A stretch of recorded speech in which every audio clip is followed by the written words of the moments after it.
The snow came down sideways, sharp and relentless, stinging any patch of exposed skin like thrown gravel. The highway was almost invisible beneath it, reduced to a pale ribbon cutting through darkness and wind. The woman lay slumped against the bent guardrail, one knee drawn up awkwardly, the other leg stretched at an angle that made pain flare every time she breathed. Her coat was gone. What remained was a thin shirt soaked through, clinging to her skin as if trying to pull the warmth out of her body faster. Her thoughts came in fragments. Cold, noise, then silence again. She had stopped counting the minutes a long time ago. Maybe hours. Time didn't work properly when your fingers wouldn't move and your jaw shook so badly your teeth hurt. Somewhere far off, an engine roared, then faded. She wondered if she should crawl into the ditch, wondered if it would be warmer there, wondered if it mattered anymore. When the sound returned, it was louder, closer, multiplying instead of fading. Engines, deep, uneven, unmistakable. Not one car, several bikes. The vibration reached her before the light did, thrumming through the frozen ground and into her bones. She forced her eyes open. Headlights cut through the snow like blades, swinging wide as the bikes slowed and fanned out. Shadows moved behind the glare. The woman swallowed, throat burning, and tried to sit up straighter. It was useless, her arms trembled and gave out, and she sagged back against the rail with a small, broken sound. She had imagined this moment before, in different versions. Sometimes it was police lights. Sometimes a truck. Sometimes no one came at all. In the darker versions, the ones that felt more honest, it was men like these. Men who didn't ask questions on empty roads at night. Men who decided things quickly. A boot crunched in the snow near her head. Someone cut an engine. Another followed, then another, until the night filled with a sudden, ringing quiet broken only by the wind and the ticking of cooling metal. The headlights stayed on, blinding her, bleaching the world into white and shadow. Well, I'll be damned, a voice said. Male. Calm. Too calm. You see that? Yeah, another answered. She alive. A shape moved closer, blocking part of the light. The woman squinted up at a dark helmet, visor reflecting her own pale face back at her. She tried to speak, but her lips barely worked. It took effort to force air through her lungs. End it fast, she whispered. The words came out thin and rough, barely louder than the wind. For a moment she wasn't sure anyone heard them. Then the helmet tilted. What did you say? The voice asked. She closed her eyes, gathering what little strength she had left, and repeated it, just as quietly. Please, end it fast. There was a pause, not the sharp pause of decision, but something heavier, uncertain. She felt a presence crouch beside her, close enough that she could smell leather and fuel, warm and sharp against the clean cold of the snow. A gloved hand hovered near her shoulder, hesitating, then settled there gently. Hey, the voice said, lower now. You're freezing. How long you been out here? She almost laughed. The sound came out as a cough instead. Long enough, she said. Doesn't matter. It matters, someone else said, a little farther away. She's in bad shape. The woman opened her eyes again. More figures stood around her now, their bikes forming a rough barrier against the wind.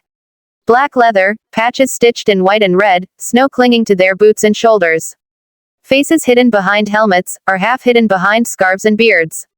Not kids. Not careless thrill seekers. These were men who knew the road and what it could do to you. She didn't know why that made her chest ache. A hand brushed her cheek, clumsy but careful, checking her skin. She's ice cold, someone said. Pulse is weak. Hypothermia, another replied. Maybe more. The leader, she guessed he was the leader by the way the others waited for him to speak, crouched in front of her, so she could see his eyes through the lifted visor. They were a steady gray, sharp despite the dark. Listen to me, he said. We're not here to hurt you. She stared at him, trying to decide if she believed that. Her vision tunneled, the edges went dark. She felt absurdly tired, like she could sleep right there in the snow and it would be easier than answering questions, easier than explaining why she was alone, why her coat was gone, why she didn't flinch when men surrounded her on an empty road.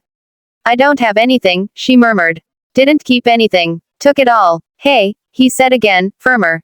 Stay with me. You hit your head. She shook it, or tried to. The world swam. They pushed me out, she said. Car didn't stop. A lie, and not a lie. She couldn't tell the difference anymore. The leader glanced over his shoulder. We need to check her for injuries, he said. If she's bleeding somewhere we can't see. Yeah, another biker replied, already kneeling. I got it. The man's hands were warm even through the gloves as he steadied her. Sorry about this, he muttered, almost embarrassed. Just gotta see. She felt fingers hook into the front of her shirt, tugging gently, not rough, not the way she'd expected. The fabric shifted, cold air slicing across her skin. She flinched despite herself, a sharp intake of breath escaping her lips. It's okay, the leader said quickly. Easy. The shirt slid lower, exposing her ribs to the light. Snowflakes landed on her bare skin and melted instantly. The biker checking her froze mid-motion. He said. The word hung in the air, strange and small. What? Someone asked. The man didn't answer right away. His gloved fingers hovered inches from her body, unmoving. The leader leaned closer, squinting through the glare of the headlights. Then he saw it. Ink, dark and precise against pale skin. Numbers. Not a design, not decoration. Placed exactly where it had no business being unless it meant something. Beneath it, a thin scar, too straight, too deliberate to be an accident. The leader sucked in a breath, slow and sharp. No way, he said. The woman felt their sudden stillness, the way the night seemed to hold its breath with them. Confusion flickered weakly through her haze. What? She asked, though her voice barely carried. No one answered her. One by one, the bikers leaned in, eyes narrowing, posture changing. The wind howled. Snow fell. Engines ticked softly. And in the circle of light on that frozen road, everything stopped. The silence didn't break right away. It stretched, taut as a wire, filled only by the hiss of wind pushing snow across asphalt.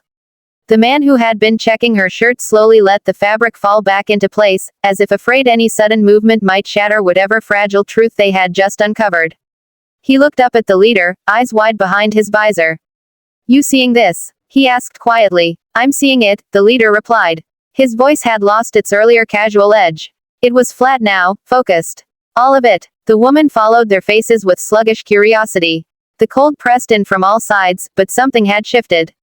The air felt heavier, charged. She tried to lift her head, failed, and let it rest back against the guardrail.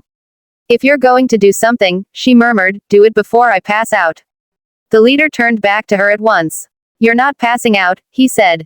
He shrugged out of his leather jacket and draped it over her shoulders, tucking it around her with surprising care. The weight of it made her shiver harder for a second, then slowly, painfully, warmth began to seep in. You hear me? Stay with us. She stared at him, confused. Why are you? Because, he said, then paused, choosing his words. Because you're not who we thought you were. One of the other bikers pulled off his helmet, snow clinging to his hair. He swore softly under his breath. That badge number, he said. I remember it. It was all over the news. Another nodded. 2 winters ago, she went missing during that highway ring bust. Everyone thought she was dead. The woman's eyelids fluttered. The words drifted over her like smoke. News. Missing. Dead. She had stopped thinking of herself in those terms a long time ago. You're wrong, she said weakly. I'm nobody. The leader crouched closer, so she could see his face clearly now. There was no threat in it, no hunger. Just something like respect, edged with anger. You were a detective, he said. You still are, far as I'm concerned. Her breath caught. For a heartbeat, something sharp cut through the fog in her mind, memory, bright and painful. A badge pressed into her palm. A voice telling her not to lose it, no matter what. Hands pulling her out of a car, the smell of antifreeze and blood. She squeezed her eyes shut. They didn't kill me, she whispered. They tried. Yeah, the leader said. Looks like they came close. One of the bikers was already moving, unstrapping something from his bike. A thermal blanket unfurled with a crackle, silver and thin. He knelt and wrapped it around her over the jacket, sealing in what little heat she had left. Another biker stepped into the road, waving a flare to slow any traffic that might appear out of the storm. We need an ambulance, someone said. No standard call, the leader replied. Use the other channel. A radio crackled to life, voices low and coded. The woman listened, half aware, as words like coordinates and condition floated through the air. Her teeth chattered uncontrollably now, her body finally reacting to the promise of warmth. Tears leaked from the corners of her eyes, freezing almost instantly against her skin. I thought, she stopped, swallowing. I thought you were them. The leader shook his head. We ride these roads, he said. We know what hunts on them too. And we don't like it. She gave a weak, humorless laugh that turned into a cough. Neither do I. A biker crouched on her other side, holding her gloved hand between both of his, rubbing warmth back into her fingers. You scared the hell out of us, he said gently. Asking us to end it like that. She stared at the dark sky. It seemed efficient. No, the leader said, firm but not unkind. It seemed like someone who's been alone too long. The siren cut through the storm faintly at first, then louder, growing closer. Red and blue light flickered against the falling snow, painting the bikers and their machines in sudden color. Relief rippled through the group, subtle but real. As the ambulance pulled to a stop, paramedics jumped out, boots crunching, voices brisk and professional. The bikers stepped back but didn't leave. They watched as the paramedics checked her vitals, slid her carefully onto a stretcher, adjusted IV lines with practiced hands. Core temps low, one paramedic said. But she's alive. Damn lucky. The woman felt herself being lifted, the world tilting. Panic flared weakly in her chest. She reached out without thinking, fingers catching the edge of the leader's jacket. Don't go, she whispered. He leaned in at once, gripping her hand. We're not, he said. We'll be right here. She searched his face, as if trying to memorize it. I really thought, her voice broke. I thought I was done. He squeezed her hand once, solid and sure. You don't get to decide that on a frozen road, he said softly. Not when there's still a way back. The paramedics slid her into the ambulance, doors swinging open with a metallic thud. Warm air washed over her, thick and smelling of antiseptic. As they closed the doors, she caught one last glimpse of the bikers standing in the snow, engines idling, flares burning bright against the storm. The ambulance began to move, siren rising. Her eyes slid shut at last, exhaustion pulling her under. But this time, when the darkness came, it didn't feel like an ending.